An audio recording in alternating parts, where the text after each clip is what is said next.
Sahar Bayat is overjoyed to be reunited with her dog Stella after spending the last 10 months in legal limbo. It was a long process. It was very lengthy, very costly. She and her partner got Stella as a puppy in 2020.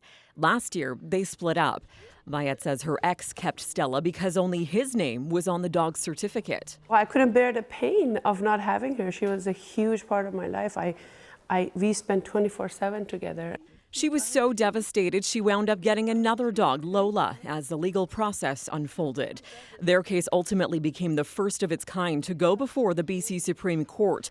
Bayat hired lawyers, paid $60,000 in legal fees, and eventually the judge ordered joint custody. I'm very, very thankful for the new law because, you know, these days dogs are just like kids to everyone else. They are my kids and I will fight tooth and nail for them. The landmark decision comes 3 months after BC updated its Family Law Act, now recognizing pets not as property but as members of the family. Before it was simply whoever owned the pet got to keep the pet. Now the courts will consider 8 relational factors under the new legislation. We're seeing how the pet fits into the family setting. Is there a bond with the child? Who really cared for the pet? Who picked up the poop? I mean, it's not as simplistic as, say, the ownership of a bicycle. Victoria Schroff is a lawyer who specializes in animal rights and was consulted by the province in making these changes.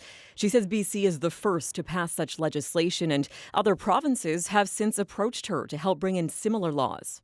I'm really excited with the prospect of BC having set up a big precedent in legislation for other provinces to follow potentially. Yes. As for Bayat, it was all worth it. It was all worth it. Honestly, I would do it all over again for her. Tanya Fletcher, CBC News, Surrey, BC.